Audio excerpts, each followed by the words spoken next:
नमस्कार, आप देख रहे हैं टीएनपी न्यूज। मैं हूं आपके साथ दीपिका ओझा। टीएनपी न्यूज के खास कार्यक्रम अपना उत्तर प्रदेश में आपका स्वागत है। चलिए शुरुआत करते हैं उत्तर प्रदेश की खबरों की। दहेज उत्पीड़न के फर्जी मामलों से पीड़ित लोगों के लिए हाई कोर्ट ने राहत दे दी है। दहेज अधिनियम के तहत मामला दर्ज होते ही आरोपियों की गिरफ्तारी के लिए पुलिस धरपकड़ शुरू कर देती है। जांच के दौरान मामला भले ही फर्जी पाया जाए, लेकिन उससे पहले सभी आरोपी सलाखों के पीछे होते हैं। अब हाई कोर्ट ने एक महत्वपूर्ण फैसला दिया है। इसमें इलाहाबाद हाई कोर्ट ने दहेज उत्पीड़न में 2 महीनों तक गिरफ्तारी ना करने और परिवार कल्याण समिति को विचार करने को कहा है। कोर्ट ने कहा कि आईपीसी की धारा 498A के तहत दर्ज मुकदमे में 2 महीने तक कोई भी गिरफ्तारी ना की जाए। इस दौरान परिवार कल्याण समिति मामले पर विचार कर अपनी रिपोर्ट दे। वहीं प्रदेश में 23 जून के बाद मंत्री एक बार फिर से सभी 18 मंडलों के दौरे पर जाएंगे। इससे पहले सीएम योगी ने मंत्रियों को नसीहत देते हुए कहा कि दौरों पर जाएं तो सिर्फ उतना ही ना देखें जो अधिकारी दिखाना चाहते हैं। कई बार अधिकारी व्यवस्था को बेहतर दिखाने के लिए अलग से तैयारियां करके रखते हैं, जिनसे लगे कि योजना पर बेहतर अमन हो रहा है। सीएम ने कहा कि अधिकारियों की रिपोर्ट नहीं बल्कि जनता का फीडबैक जरूरी है। जनता से रिपोर्ट लें कि धरातल पर योजना कितनी पहुंची है। सीएम योगी ने भारतीय सेना में सेवा देने वाले अग्निवीरों को यूपी पुलिस और सुरक्षा व्यवस्था से जुड़े विभागों में प्राथमिकता देने का ऐलान किया है। सीएम योगी ने अपने को हैंडल से इस बात की जानकारी दी। सीएम ने लिखा, मां भारती की सेवा के उपरांत अग्निवीरों को यूपी सरकार प्रदेश पुलिस और संबंधित अन्य सेवाओं में प्राथमिकता प्रदान करेगी। युवाओं के उन्नयन और उनके सुरक्षित भविष्य के लिए बीजेपी की डबल इंजन की सरकार सतत समर्पित और पूर्णता प्रतिबद्ध है। जय हिंद। तो वहीं जिस तरह से बुलडोजर की कार्रवाई हो रही है, उसके खिलाफ सुप्रीम कोर्ट के पूर्व जज, हाई कोर्ट के पूर्व जज समेत 12 लोगों ने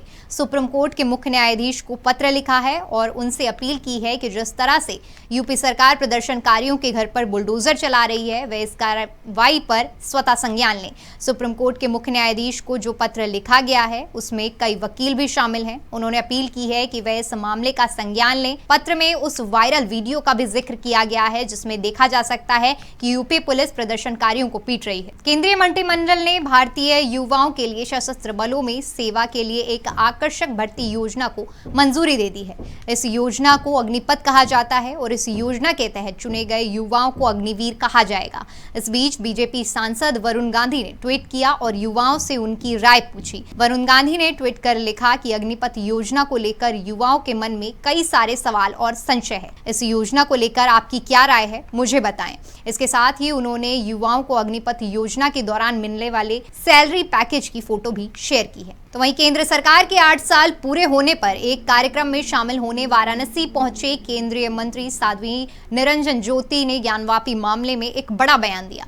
साध्वी निरंजन ज्योति ने कहा कि ज्ञानवापी मामला अदालत में है, मुझे अदालत पर विश्वास है। जिन लोगों को न्यायालय पर भरोसा नहीं है वो लोग सड़क पर हैं। न्यायालय सबूत के आधार पर चलता है और सबसे बड़ा सबूत ये है कि वहां भगवान नंदी खुद मौजूद है। देश में जिस प्रकार से अन्य मुद्दे हल हुए हैं वैसे ही ये भी हल होगा। साध्वी निरंजन ज्योति महाराज ने कहा कि मैं बाबा विश्वनाथ का दर्शन करने के साथ साथ प्रधानमंत्री के 8 साल कार्य पूरा होने को लेकर काशी में आई हूँ। प्रायोजित देश को अस्थिर करने के लिए कोशिश की जा रही है।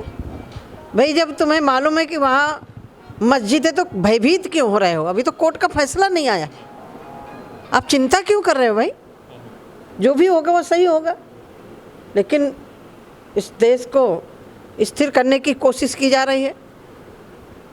मैं इतने कहना चाहती हूँ, इन 8 वर्षों में जो सरकार ने काम किया है इसके कारण विपक्ष बैकफुट में आ चुका है। तो वहीं प्रयागराज हिंसा के मुख्य आरोपी जावेद पंप के घर पर हुई बुलडोजर कार्रवाई पर एआईएमआईएम प्रमुख असदुद्दीन ओवैसी ने सीएम योगी पर हमला बोला है। ओवैसी ने कहा कि यूपी के मुख्यमंत्री चीफ जस्टिस बन चुके हैं, वे खुद अपनी अदालत में किसी के पेशी करेंगे और घर तोड़ देंगे। अगर हिम्मत है तो टेनी का घर तोड़िए, उस पर तो 5 लोगों की हत्या का मामला दर्ज है। सुप्रीम कोर्ट ने भी उसकी जमानत रद्द कर दी है। आगे ओवैसी ने कहा कि अजय टेनी को कुछ नहीं किया जाएगा, अजय टेनी का घर है तो नहीं तोड़ा जाएगा। प्रदेश में इन दिनों कई जिलों में हिंसा की खबरें सामने आ रही हैं। वहीं कानपुर, प्रयागराज समेत कई जगहों पर हुई हिंसा पर विपक्ष लगातार योगी सरकार को घेर रहा है। इसी कड़ी में सपा प्रमुख अखिलेश यादव ने सरकार पर निशाना साधा है। अखिलेश यादव ने ट्वीट कर कर लिखा कि ईडी का मतलब है अब एग्जामिनेशन इन डेमोक्रेसी बन गया है। राजनीति में विपक्ष को ये परीक्षा पास करनी होती है कि जब सरकार स्वयं फेल हो जाती है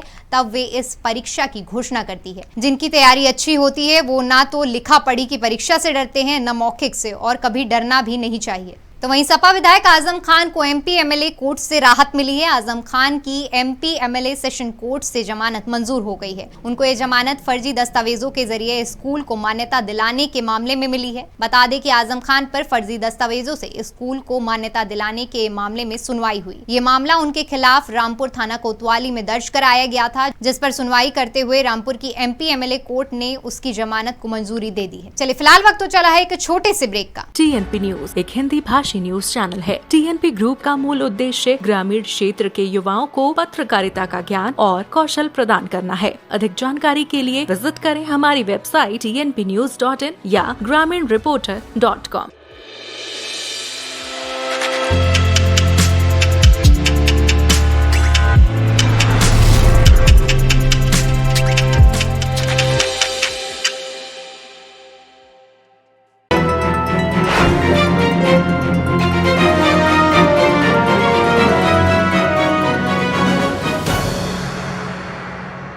ब्रेक के बाद एक बार फिर से आपका स्वागत है। रुक करते हैं अगली खबर का। यूपी बोर्ड के एग्जाम रिजल्ट का 47 लाख से ज्यादा स्टूडेंट बेसब्री से इंतजार कर रहे हैं। सीएम योगी के निर्देश के बाद साफ हो गया है कि परिणाम जल्द से जल्द जारी होने वाला है। 15 जून के बाद कभी भी परिणाम जारी हो सकता है। ऐसे में छात्रों का इंतजार खत्म होने वाला है। छात्रों के लिए बड़ी खुशखबरी यह भी है कि उन्हें कुछ सब्जेक्ट्स में बोनस मार्क्स भी मिलेंगे। तो वहीं योगी सरकार ने संपत्ति रजिस्ट्री को लेकर बड़ी राहत दी है। योगी कैबिनेट ने स्टैंप और रजिस्ट्रेशन विभाग के महत्वपूर्ण प्रस्ताव को मंजूरी दे दी है। इस नए नियम के मुताबिक अपनी संपत्ति परिवार के ही किसी सदस्य के नाम करने के लिए गिफ्ट डीड में 5,000 रुपए के स्टैंप पर रजिस्ट्री की सुविधा मिलेगी। इसके अलावा 1,000 रुपए की प्रोसेसिंग फीस लगेगी। देश के अलग अलग राज्यों में मानसून के पहुंचने या पश्चिमी विक्षोभ के सक्रिय होने के बाद मौसम ने करवट ले ली है। प्रदेश में भी मौसम बदला बदला दिख रहा है। पिछले कुछ दिनों से वाराणसी और प्रयागराज सहित कई जिलों में जहां लू चल रही थी, वहां अब आसमान में आंशिक रूप से बादल छाने की और बारिश होने की संभावना है। धीरे धीरे इसका असर बढ़ेगा। मौसम विभाग के अनुसार इस सप्ताह के अंत तक प्रदेश के लगभग सभी हिस्सों में बारिश शुरू हो सकती है। चलिए फिलहाल के लिए उत्तर प्रदेश की खबरों में इतना ही। देश और दुनिया की तमाम बड़ी खबरों के लिए हमारे YouTube चैनल को सब्सक्राइब करें। खबरों को विस्तार से जानने के लिए हमारी वेबसाइट www.tnpnews.in पर विजिट करें। धन्यवाद।